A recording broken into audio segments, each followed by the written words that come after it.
بسم اللہ الرحمن الرحیم. الحمد لله نحمده ونستعينه ونستغفره ونؤمن به ونتوكل عليه ونعوذ بالله من شرور أنفسنا ومن سيئات أعمالنا ونعوذ بالله من شرور أنفسنا ومن سيئات أعمالنا ونعوذ بالله من شرور أنفسنا ومن سيئات أعمالنا من يهده الله فلا مضل له ومن يضلله فلا هادي له ونشهد أن لا إله إلا الله وحده لا شريك له ونشهد أن سيدنا ومولانا محمدا عبده ورسوله أرسله إلى كافة الناس بشيرا ونذيرا وداعيا إلى الله بإذنه وسراجا منيرا صلى الله تعالى عليه وعلى آله وأصحابه وبارك وسلم تسليما كثيرا كثيرا. أما بعد فحدثنا خليفة قال حدثنا ابن مهدي قال حدثنا المثنى هو ابن سعيد عن قتادة عن أنس رضي الله تعالى عنه وعنهم قال كان النبي صلى الله تعالى عليه وسلم إذا هاجت ريح شديدة قال اللهم إني أسألك من خير ما أرسلت به وأعوذ بك من شر ما أرسلت به. دعاؤں کا تذکرہ چل رہا تھا. آج انہوں نے باب قائم کیا ہے باب الدعاء عند الريح، یعنی اگر ہوا تیز چلے تو اس وقت کیا دعا پڑھنی چاہیے. تو اس سلسلے میں حضرت انس رضی اللہ تعالیٰ عنہ کی روایت پیش کرتے ہیں کہ نبی کریم صلی اللہ تعالیٰ علیہ وسلم کا معمول یہ تھا کہ جب تیز ہوا چلتی تھی تو آپ یہ دعا پڑھتے تھے اللہم انی اسألوک من خیر ما ارسلت به، اے اللہ یہ ہوا جن بھلائیوں کو لے کر بھیجی گئی ہے، جس خیر کو لے کر بھیجی گئی ہے، میں اس خیر اور بلائی کا تجھ سے سوال کرتا ہوں. وَأَعُوذُ بِكَ مِن شَرِّ مَا أُرْسِلَتْ بِهِ، اور یہ ہوا جس برائی اور شر کو لے کر بھیجی گئی ہے اس سے میں تیری پناہ چاہتا ہوں. کیونکہ دونوں پہلو ہیں اس چلنے والی ہوا میں، بھلائی کا بھی ہے اور برائی کا بھی ہے، خیر بھی ہے شر بھی ہے. اس لیے نبی کریم صلی اللہ تعالیٰ علیہ وسلم نے اس کی خیر کا سوال کیا، اللہ سے مانگی اور اس کے شر سے پناہ چاہی.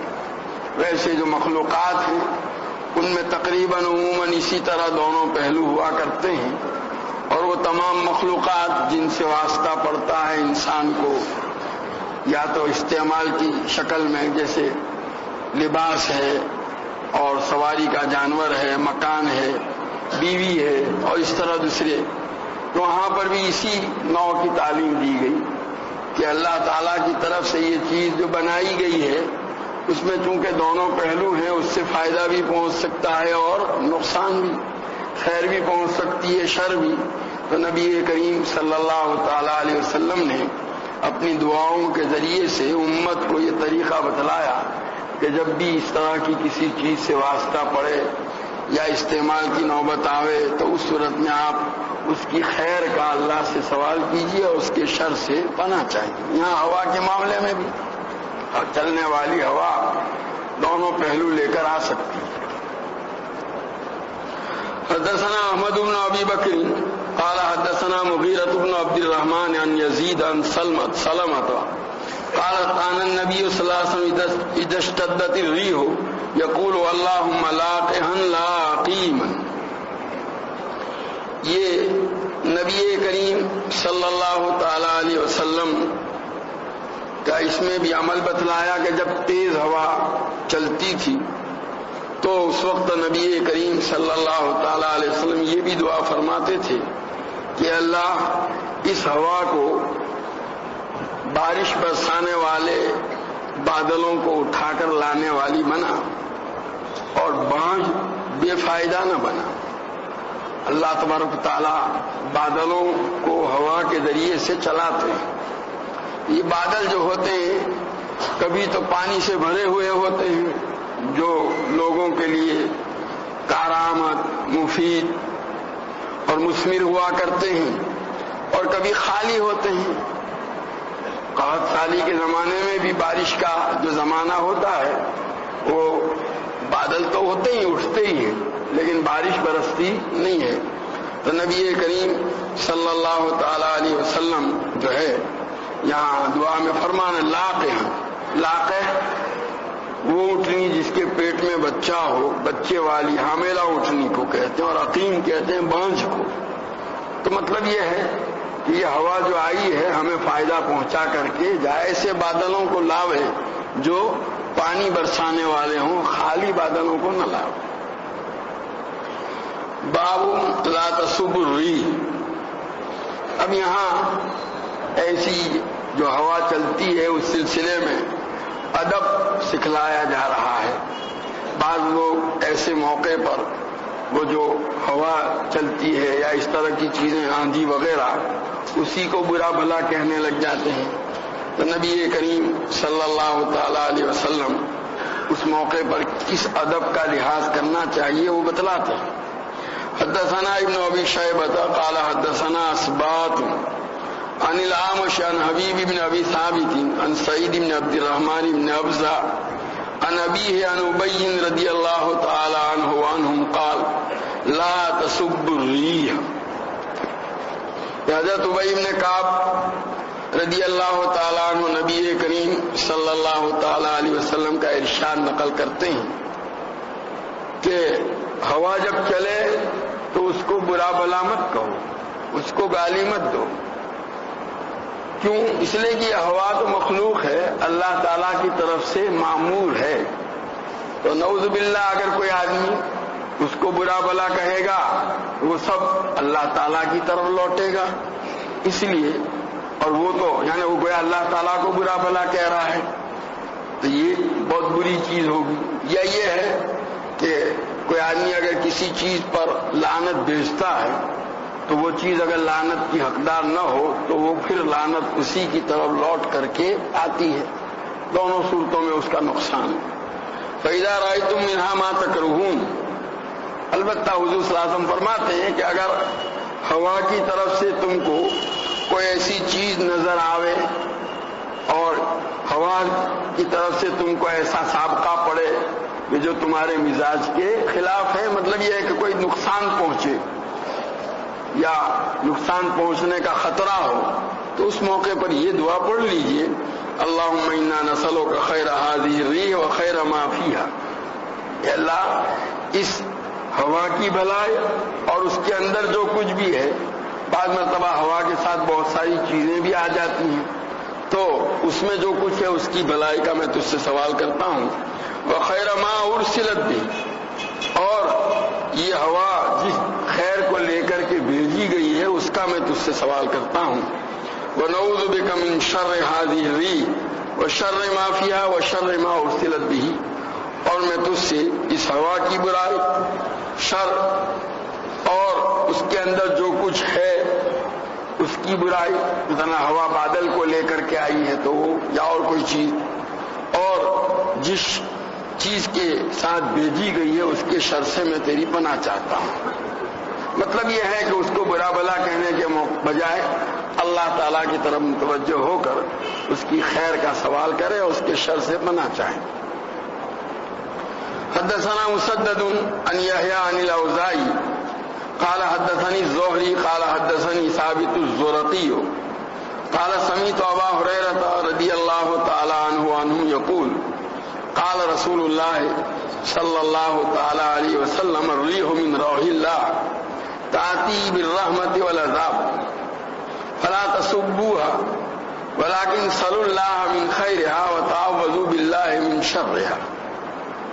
یہ حضرت ابو ہریرہ رضی اللہ تعالیٰ عنہ کی روایت ہے. اس میں یہ ہے دوسری روایت میں جہاں تفصیل سے ہے کہ ایک مرتبہ ہوا چلی تو حضرت عمر رضی اللہ تعالیٰ عنہ نے پوچھا بھائی اس سلسلے میں کسی کو نبی کریم صلی اللہ تعالیٰ علیہ وسلم کا کوئی ارشاد یا ہدایت معلوم ہے؟ تو کسی نے جواب نہیں دیا. حضرت ابو ہریرہ رضی اللہ تعالیٰ عنہ بھی تھے پیچھے. کسی نے ان کو بتلایا کہ امیر المومنین یہ پوچھ رہے ہیں تو وہ پہنچے حضرت عمر رضی اللہ تعالیٰ عنہ کے پاس اور کہا اس سلسلے میں نے نبی کریم صلی اللہ علیہ وسلم سے یہ سنا ہے کہ الریح من اللہ، اللہ کی بھیجی ہوئی ہے ہوا، اور رحمت اور عذاب دونوں چیزیں لے کر کے آتی ہے. جیسا کہ حدیث میں آتا ہے کہ نبی کریم صلی اللہ تعالی علیہ وسلم نے ارشاد فرمایا نصرت بالصبا واہلکت عاد بالدبور، کہ مجھے میری اللہ تعالیٰ کی طرف سے مدد کی گئی پرواہ ہوا سے، پورب کی طرف سے چلنے والی جو ہوا صبح کو ہوتی ہے صبا کہتے ہیں، اور قوم عاد کو ہلاک کیا گیا پچھوا ہوا سے. تو مطلب یہ ہے یہ ہوا جو ہے وہ اللہ کے حکم کے تابع ہے. اللہ اس کو جس چیز کے لیے معمور کرے اس کے مطابق وہ اپنا اثر دکھلاتی ہے. کسی کے حق میں جو ہے وہ رحمت ہوتی ہے، کسی کے حق میں عذاب. وہی ہوا جو نبی کریم صلی اللہ تعالی علیہ وسلم کے لیے بھیجی گئی تھی جس سے آپ کی مدد کی گئی غزوہ خندق کے موقع پر، دشمنوں کے حق میں وہی عذاب بن گئی تھی.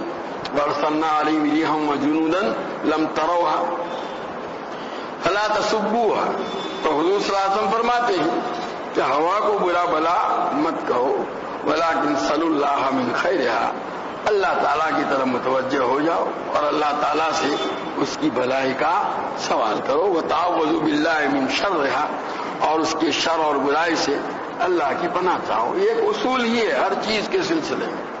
آدمی کا مزاج اور اس کی طبیعت کبھی جو ہے چیزوں کو دیکھتی ہے تو وہی اس سے مجھے نقصان پہنچا تو اسی کے پیچھے وہ پڑ جاتا ہے. حدیث میں آتا ہے حکام کی طرف سے اگر تمہارے ساتھ ظلم اور زیادتی کا معاملہ ہو تو ان کو برا بلا مت کہو، ان کے دل تو میرے ہاتھ میں ہیں، میں جس طرح چاہتا ہوں اس کو پھیرتا ہوں.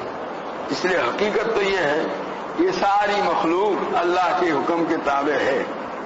شیخ سعدی رحمت اللہ علیہ نے بڑی عجیب بات فرمائی گلستان کے اندر، گر گزندت رسد خلق مرنج کہ نہ راحت رسد خلق نہ رنج، کہ مخلوق کی طرف سے اگر تم کو کوئی تکلیف پہنچے تو رنجیدہ اور دکھی مت ہونا، کہ مخلوق کی طرف سے نہ تو راحت اور آرام پہنچتا ہے نہ تکلیف اور دکھ پہنچتا ہے. از خدا داں خلاف دشمنوں دوست کہ دلے ہر دو بدستے ہوست. آپ کا کوئی دشمن ہے یا دوست، اگر وہ آپ کی مخالفت پر اتر آیا، کبھی دوست بھی مخالفت پر اتر آتا ہے، بیٹا باپ کا دشمن بن جاتا ہے.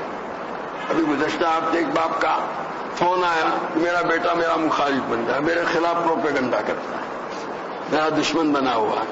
تو یہ دوست ہو یا دشمن ہو، اگر اس کی طرف سے آپ کی مخالفت ہو رہی ہے تو اللہ کی طرف سے سمجھو، اس لیے کہ دونوں کے دل اللہ کے ہاتھ میں ہیں. گھر سے تیر از کمان ہمیں گزرت از کماندار بیند اہل خرد، کہ تیر کمان میں سے نکلتا ہے، دیکھنے والی آنکھیں تو یہی دیکھ رہی ہے کہ تیر کمان میں سے آئے، لیکن سمجھدار کبھی بھی اس کمان کے پیچھے پڑتے نہیں. وہ کمان جس کے ہاتھ میں ہے اس کہ بھئی وہ جانتا ہے کہ اس نے چلایا ہے، کمان نے نہیں چلایا. تو حقیقت تو یہ کہ یہ جتنی بھی مخلوقات ہیں ان کا معاملہ بھی اللہ تعالیٰ کے ساتھ یہی ہے. اس لیے اسی طرح ایسے موقع پر آدمی کو اللہ کی طرف متوجہ ہو کر اس کے خیر کا اللہ سے سوال کرنا چاہیے. نبی کریم صلی اللہ تعالی علیہ وسلم نے یہی دعا یہی طریقہ امت کو سکھلایا ہے. باب الدعاء عند الصوائق. کڑک اور گرج کے موقع پر کیا دعا کی جائے؟ صاعقہ وہ جو آواز پیدا ہوتی ہے بادلوں سے اور ساتھ میں بجلی بھی کونتی ہے تو وہ.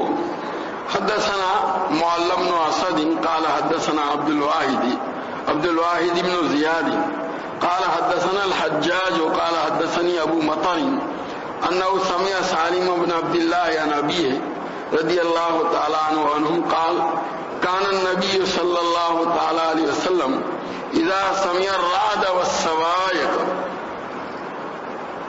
قال اللهم لا تقتلنا بصاعقك ولا تهلكنا بعذابك وعافنا قبل ذلك.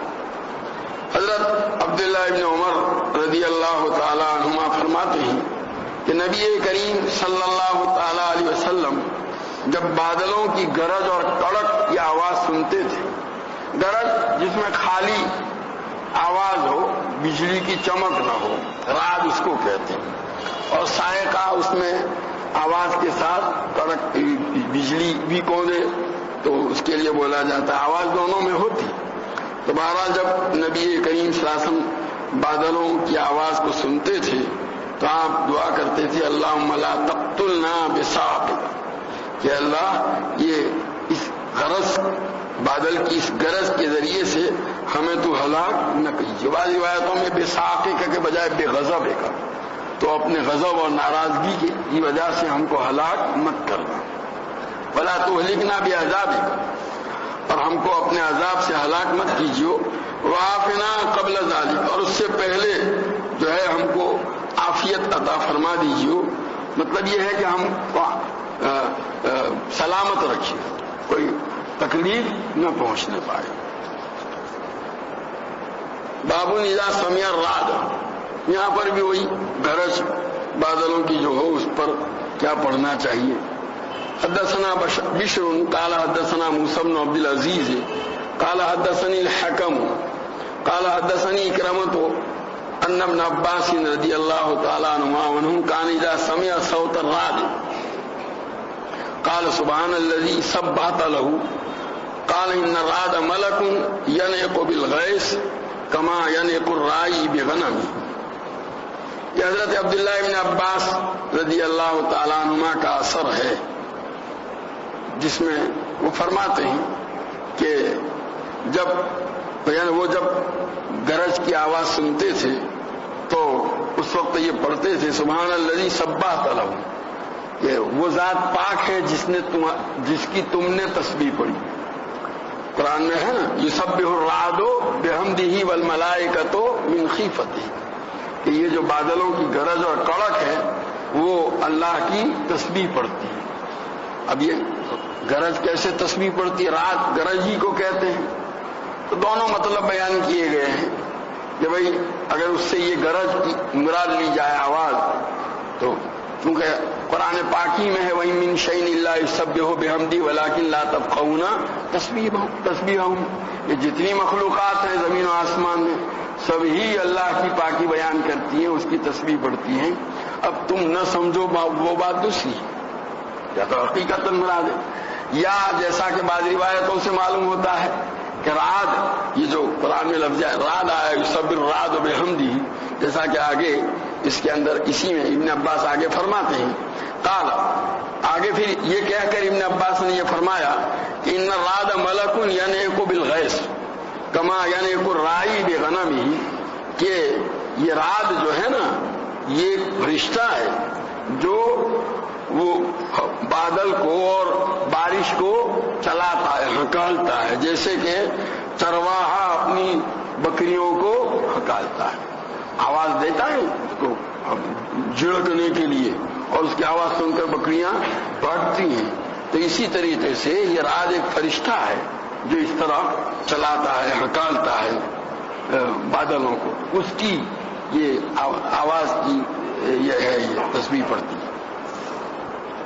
حدثنا اسماعیل قال حدثني مالك بن انس عن عامر بن عبد الله بن الزبير عن عبد الله بن الزبير رضي الله تعالى عنه انه كان اذا سمع الرعد ترك الحديث وقال سبحان الذي يسبح الرعد بحمده والملائكة من خيفته ثم يقول ان هذا لوعيد شديد لاهل الارض. کہ حضرت عبداللہ ابن زبیر رضی اللہ تعالیٰ عنہما جب یہ گرج بادلوں کی گرج کی آواز کو سنتے تھے تو اگر بات چیت کرتے ہوتے تو بات چیت بند کر دیتے اور یہ پڑھنے لگتے سبحان اللہ پاک ہے وہ ذات کہ یہ گرج اور یہ رات جو ہے اس کی حمد اور تسبیح بیان کرتی ہے اور فرشتے بھی اس کی حمد اور تسبیح بیان کرتے ہیں اس کے ڈر سے. اور پھر فرماتے ہیں ان ھذا لوعید شدید لأہل الارض کہ گویا اس کے اندر یعنی اس آیت میں زمین والوں کے لیے بڑی جو ہے سخت دھمکی ہے کہ دیکھو اتنی بڑی مخلوق وہ اللہ کے ڈر سے اس کی تسبیح پڑھتی ہے تو زمین والوں کو تو پھر بطریقہ اولا اللہ کی تسبیح اور اس کی ذکر میں مشغول ہونا چاہیے. باب من سأل اللہ العافیت. عافیت دنیا اور آخرت کی تمام بلائیوں کے لیے سلامتی کے لیے بولا جاتا ہے. تو جس نے اللہ تعالیٰ سے عافیت کا سوال کیا. حدثنا آدم قال حدثنا شعبة قال حدثنا سويد بن حجير قال سمعت سليم بن عامر عن اوسط بن اسماعیل قال سمعت ابا بکر الصدیق رضی اللہ تعالیٰ عنہ بعد وفات النبی صلی اللہ علیہ وسلم قال قام النبی صلی اللہ علیہ وسلم قام اول مقامی هذا ثم بكى ابو بکر ثم قال عليكم بالصدق فانه مع البر وهما في الجنة وإياكم والكذب فإنه مع الفجور وهما في النار وصلوا الله المعافاة فإنه لم يؤت بعد اليقين خير من المعافاة ولا تقاطعوا ولا تدابروا ولا تحاسدوا ولا تباغضوا وكونوا عباد الله إخوانا. یا اوسط ابن اسماعیل فرماتے ہیں کہ نبی کریم صلی اللہ تعالی علیہ وسلم کی وفات کے بعد میں نے حضرت ابو بکر رضی اللہ تعالیٰ عنہ کو فرماتے ہوئے سنا کہ ایک مرتبہ نبی کریم صلی اللہ علیہ وسلم شروع سال میں کسی جگہ پر خطبہ دینے کے لیے کھڑے ہوئے. یہ جملہ فرما کر حضرت ابو بکر رضی اللہ تعالیٰ عنہ نبی کریم صلی اللہ تعالیٰ علیہ وسلم کی یاد میں اور فراق میں روئے اور اس کے بعد انہوں نے کہا کہ نبی کریم صلی اللہ علیہ وسلم کا ارشاد نقل کیا کہ علیکم بالصدق کہ تم سچائی کو لازم پکڑو اس لیے کہ وہ نیکی اور بھلائی کے ساتھ ہے. یعنی جو آدمی سچائی کا اہتمام کرے گا اللہ تعالیٰ اس کو نیکی کی راہ پر چلائیں گے. وہما فی الجنت اور یہ دونوں چیزیں جنت میں پہنچانے والی ہیں. دیکھیے یہ کوئی آدمی اگر یہ چاہتا ہو کہ نیکی کی راہ پر چلے تو نبی کریم صلی اللہ تعالیٰ علیہ وسلم نے اس کا بہت سہل نسخہ بتلا دیا کہ آدمی سچ بولنے کا اہتمام کر لے. سچائی کا اہتمام کرے گا تو اس کی برکت سے نیکی کی راہ اس کے لیے آسان ہو جائے گی.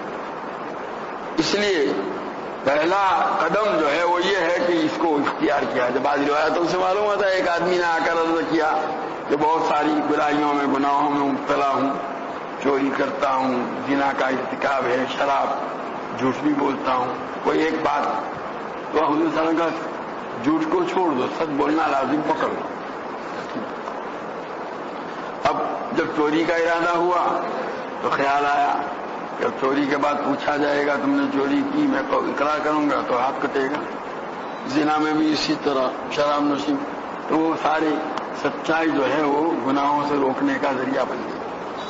وَإِيَّاكُمْ وَالْكَذِبَ اور اپنے آپ کو جھوٹ سے بچاؤ اس لیے کہ وہ جو ہے بدکاری اور گناہوں کے ساتھ ہے, نافرمانی کے ساتھ, اور یہ دونوں جہنم میں لے جانے. جھوٹ کا قدرتی اثر یہ ہوگا کہ اس کی وجہ سے آدمی گناہوں میں مبتلا ہوتا ہے. وصلی اللہ المعافات اور اللہ تعالیٰ سے عافیت طلب کرو. یعنی آدمی دنیا کے اندر پریشانیوں سے, بیماریوں سے, آفات اور بلیات سے محفوظ رہے اور آخرت کے اندر اللہ کے عذاب اور ناراضگی سے محفوظ رہے. تو دونوں چیزیں کامیابی کی ہیں. اس لیے کہ ایمان کے بعد کسی کو عافیت سے بڑھ کر کوئی نعمت نہیں ملی. ولا تقاطعوا اور قطع رحمی نہ کرو آپس میں, رشتے داری کے حقوق کو ضائع مت کرو یا آپس کے تعلقات کو توڑو مت، ولا تدابرو، ایک دوسرے کو پشت نہ دکھاؤ، اس لیے کہ جب دو آدمیوں کے درمیان تعلقات ٹوٹتے ہیں تو وہ آئے گا تو یہ منہ کر لے گا اور دوسرا دوسری طرف منہ کر لے گا۔ ولا تحاسدوا، آپس میں ایک دوسرے کے اوپر حسد نہ کرو، ولا تباغضوا، ایک دوسرے کے ساتھ بغض اور عداوت نہ رکھو، وکونوا عباد اللہ اخوانا، اور اللہ کے بندے بھائی بھائی بن کر کے رہو۔ حدثنا قبیصۃ قال حدثنا سفیان عن الجریری عن ابی الورد عن اللجلاج عن معاذ رضی اللہ تعالی عنہ قال مر النبی صلی اللہ علیہ وسلم على رجل يقول اللهم انی اسألک تمام النعمت، قال هل تدری ما تمام النعمة؟ قال تمام النعمت دخول الجنة والفوز من النار، ثم مر على رجل يقول انی اسألک الصبر، قال قد سألت ربك البلاء فاسأله العافية، ومر على رجل يقول يا ذا الجلال والإكرام، قال صل۔ یہ حضرت معاذ رضی اللہ تعالیٰ عنہ کی روایت ہے، فرماتے ہیں کہ نبی کریم صلی اللہ تعالیٰ علیہ وسلم کا گزر ایک آدمی کے پاس سے ہوا، وہ اپنی دعا میں یہ الفاظ کہہ رہا تھا، اللہم انی اسألک تمام النعمت، اے اللہ نعمت کا درجہ کمال تک پہنچنا میں تجھ سے مانگتا ہوں، یعنی نعمتیں درجہ کمال تک پہنچا دے، اس کو تام کر دے۔ تو بعض روایتوں میں آتا ہے کہ نبی کریم صلی اللہ علیہ وسلم نے پوچھا اسے، جیسے کہ یہاں قال هل تدری ما تمام النعمہ، کہ تمہیں معلوم ہے کہ یہ نعمت کا درجہ کمال تک پہنچنا کیا ہے؟ تو دوسری روایتوں میں ہے کہ اس نے جواب میں یوں عرض کیا کہ اللہ کے رسول، میں نے ایک دعا کی ہے اور میں اللہ تعالیٰ سے اس دعا پر خیر کی امید رکھتا ہوں، باقی تمام النعمت کا مفہوم کیا ہے وہ میں حقیقت میں سمجھتا نہیں ہوں۔ تو نبی کریم صلی اللہ علیہ وسلم فرمایا تمام النعمت دخول الجنہ، نعمت کا درجہ کمال تک پہنچنا یہ کیا ہے؟ جنت میں داخل ہو جانا، والفوز من النار، اور جہنم سے بچ جانا۔ من زحزح عن النار وادخل الجنة فقد فاز۔ ثم مر على رجل، اس کے بعد پھر ایک اور آدمی کے پاس سے نبی کریم صلی اللہ علیہ وسلم کا گزر ہوا جو اپنی دعا میں کہہ رہا تھا اللہم انی اسألک الصبر، کہ اللہ میں تجھ سے صبر کا سوال کرتا ہوں۔ تو نبی کریم صلی اللہ تعالی علیہ وسلم نے یہ سن کر کے فرمایا کہ تم نے اپنے لیے آزمائش کا سوال کیا، عافیت مانگو اللہ تعالیٰ سے، یعنی مطلب ہے کہ صبر کی ضرورت تو اس وقت پیش آئے گی جب آدمی آزمائش میں مبتلا ہو۔ جب تم صبر مانگ رہے ہو ظاہر ہے پہلے آزمائش ہوگی پھر صبر کی ضرورت پیش آئے گی، یہ جو ہے صحیح طریقہ نہیں۔ دیکھو ایک تو یہ ہے حدیث روایتوں سے اور نبی کریم صلی اللہ علیہ وسلم کی جو تعلیمات ہیں اس سے معلوم ہوتا ہے کہ آدمی خود اپنی طرف سے کوئی ایسی چیز جو اس کو مصیبت میں ڈالنے کا اور پڑھنے کا ذریعہ ہو اس کا سوال نہ کرے، لیکن اگر آ جائے تو پھر ہمت سے کام لے۔ بیماری مانگے نہیں لیکن آ گئی تو صبر سے کام لے۔ حدیث میں آتا ہے لا تتمنوا لقاء العدو، کہ دشمن سے مقابلہ ہو جائے، مٹ بھیڑ ہو جائے، ایسی تمنا مت کرو، لیکن یہ کہ اگر ہو گئی تو پھر پیچھے ہٹنے کی بھی شریعت اجازت دیتی نہیں ہے، یہ عام گویا انداز ہے۔ تو اس نے صبر مانگا تو حضور صلی اللہ علیہ وسلم نے فرمایا کہ تم نے اپنے لیے اللہ تعالیٰ سے آزمائش کا سوال کیا، عافیت مانگو۔ ومر علی رجل، بس یہاں عافیت مانگنے کا نبی ہے کہ بعض حضرات محدثین فرماتے ہیں کہ یہ عافیت کا سوال نبی کریم جیسے علامہ ابن جزری ہیں وہ فرماتے ہیں کہ بطریق تواتر یعنی لفظاً اور معناً تقریباً 20 طرق سے اللہ تعالیٰ سے عافیت مانگنے کا یہ حضور صلی اللہ علیہ وسلم نے تعلیم دی ہے، وہ درجہ تواتر تک پہنچی ہوئی ہے یہ روایت۔ تو ومر علی رجل یقول یا ذا الجلال والاکرام، ایک آدمی کے پاس سے نبی کریم صلی اللہ علیہ وسلم کا گزر ہوا، وہ اپنی دعا کے اندر یہ الفاظ کہہ رہا تھا یا ذا الجلال والاکرام، تو اس پر نبی کریم صلی اللہ علیہ وسلم نے فرمایا سل، مانگو تمہاری دعا قبول ہو۔ تو ان الفاظ کے ساتھ دعا شروع کر کے جو بھی مانگو گے اللہ تعالیٰ اس کو قبول فرمائیں گے۔ حدثنا فروۃ قال حدثنا عبیدۃ ان یزید بن ابی زیاد بن عبداللہ بن الحارث عن عباس بن عبد المطلب رضی اللہ تعالی عنہم قلت یا رسول اللہ علمنی شیئا اسأل اللہ بہ. حضرت عباس رضی اللہ تعالیٰ عنہ جو نبی کریم صلی اللہ علیہ وسلم کے چچا ہیں، فرماتے ہیں کہ میں نے نبی کریم صلی اللہ علیہ وسلم سے عرض کیا کہ اللہ کے رسول مجھے کوئی دعا سکھلائیے کہ میں وہ اللہ سے مانگتا رہوں. فقال یا عباس صلی اللہ العافیہ، کہ عباس اللہ تعالیٰ سے عافیت مانگو. جیسا کہ روایتوں میں آتا ہے حضور نے فرمایا العم سنو الاب، کہ چچا جو ہوتا ہے وہ باپ ہی کا ایک حصہ ہے، اسی کی قائم مقام ہے. تو آپ کے چچا آپ سے پوچھ رہے ہیں جو باپ کا کے قائم مقام سمجھے جا سکتے ہیں، اس کے جواب میں نبی کریم صلی اللہ علیہ وسلم یہ دعا سکھلا رہے ہیں.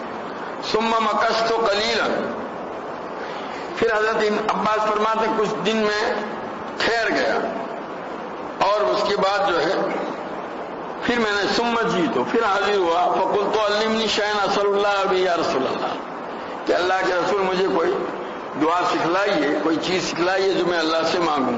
فقال یا عباس یا عم رسول اللہ صلی اللہ العافیۃ فی الدنیا والآخرہ. حضور نے فرمایا یا عباس، یہ اللہ کے رسول کے چچا، دنیا اور آخرت میں اللہ تعالیٰ سے عافیت مانگ. بس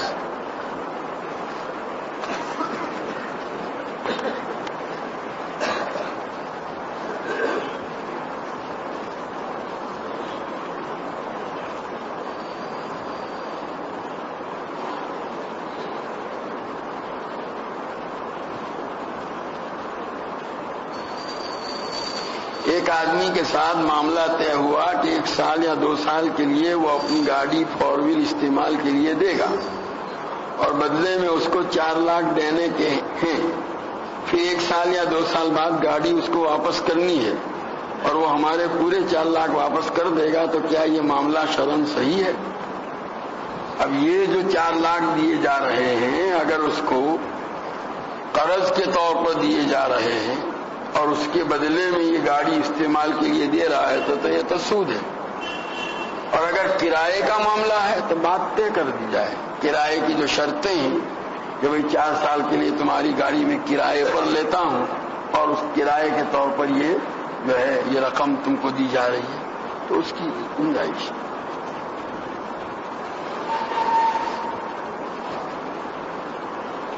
لیکن اس صورت میں واپس نہیں ملیں گے پیسے. اگر ایک عورت نے માસિકની દિવસોમાં એક જ વખત ખૂન જોયું પછી 2 દિવસ સુધી કંઈ ના જોયું તો આ